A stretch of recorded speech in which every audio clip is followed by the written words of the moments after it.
All right, let's continue with the book Zippers, okay? Okay. You can get it on Amazon. Okay, I already said that. To this day, I don't regret my decision. And you knew you were risking your job in that moment. Of course I did. I know about those cameras. I just prayed to Mother Mary and Jesus when it was all over. And I was at peace. No further questions, Your Honor. Thank you, Mr. Marino. Thank you. The prosecuting attorney's Anna Sternum approached Mr. Marino next. Mr. Marino, good afternoon. Good afternoon, ma'am. Mr. Marino, when you said the workers meant more to you than your employers, I think I was just saying that workers were mistreated. We understand your opinion, Mr. Marino. Mr. Marino, would you say after several years of, forgive me, but would you perhaps admit that after struggling with a low-wage job, spent with little real sunshine, little chance to see your kids off to school while maintaining a night schedule, would you say some of these factors in your life might have been cause for you losing a modicum of respect for the people you agreed to work for such wages, for such conditions? That some of these factors may have led to a kind of grudge you may have harbored, maybe whether secretly or even subconsciously? Hector visibly hesitated. Every night watchman I've known, and I've met about 4 other full-timers, any human being who's not allowed to be in the sunshine on a daily, regular basis is subject to mood blips now and then, you might say. I'm only being honest. But that doesn't mean blips, Ms. Sternum repeated. Yes, I call them blips. Times you momentarily lose it with a friend, a colleague, even your wife, your kids. Feelings that might go against your normal character, your normal strengths. Character? Strengths? Yes, of course. Hector stopped himself briefly, then went on. Look, if you're insinuating my 3 or 4 years of the steady night schedules caused me to make wrongful decisions due to depression or whatever caused by... I rest. And I suggest you do more of the same, Mr. Marino. Miss Sternum was finished. She felt in her own smug way. She let Hector hang himself. From across the room, Herschel gave him a look of understanding, though. Not of condemnation, just of recognizing a jerk when he saw one. It was the judge who spoke up next. You may step down, Mr. Marino.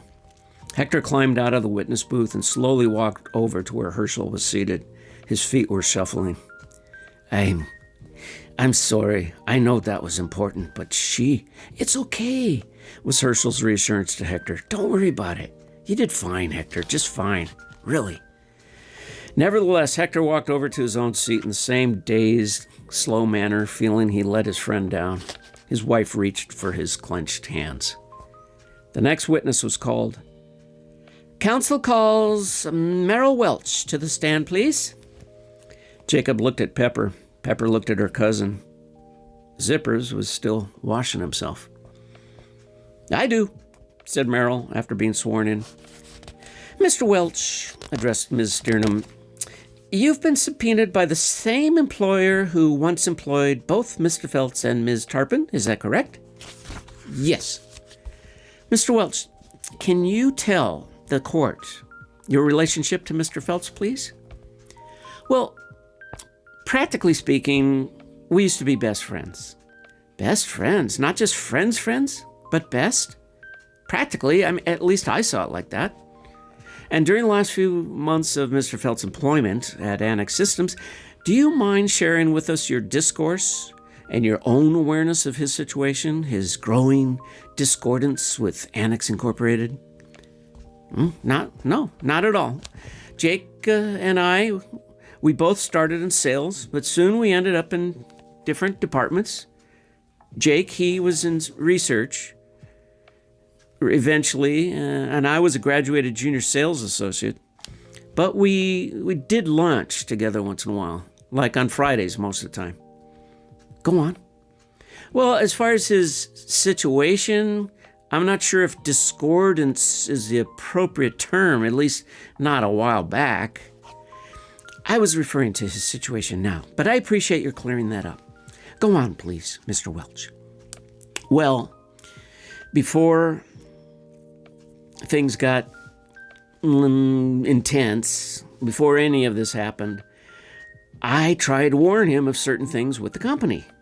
Such as that I knew ever since his lab work was getting less and less appreciation, and the fact we both saw him get demoted all the way down to pharmaceuticals. At the annex, you just can't get much lower than pharmaceuticals. Understood, Mr. Welch. Ms. Sternum responded patiently. Jake just never seemed to get it, to understand what I was trying to tell him in so many ways, that the annex was sort of done with him, that he was someone they more or less wanted to get rid of. He never seemed to listen, though. I was only trying to help him, to warn him.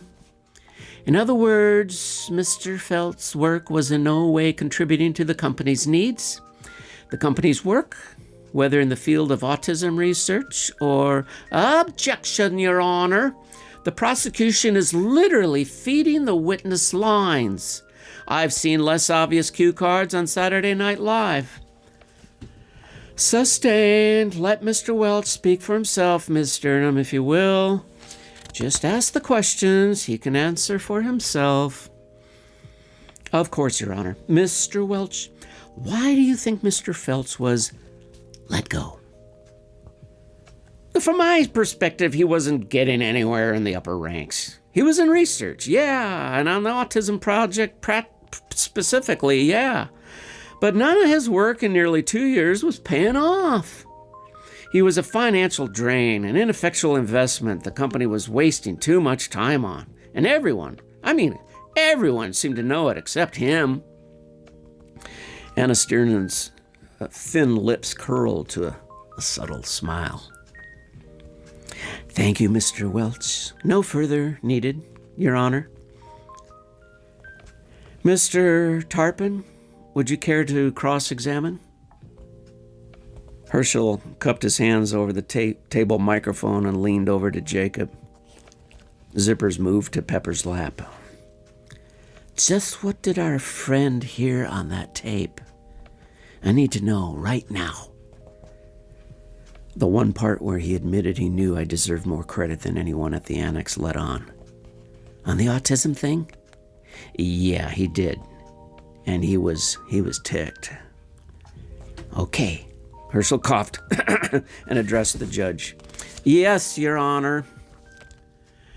Herschel approached the stand. Mr. Welch, do you consider yourself a religious man? Well, religion is something my Lord and Savior never really ascribed to, sir. If you mean, do I believe in God? Yes, I'm a Christian. Thank you. And by that affiliation, to put it another way, you would ascribe to your church's creed of truthfulness, the golden rule, and all? The attributes of not tarnishing your neighbor's reputation, something in those 10 commandments of not bearing false witness against your neighbor? Of course, answered Merrill, unflinching. Mr. Welch, when the heads of Annex Systems were considering major layoffs, were you made aware of those plans before most, if not all, of the employees became affected by these layoffs? Well, let's see now. Most people know I'm pretty close to Denny Fairbanks. We're actually friends, too.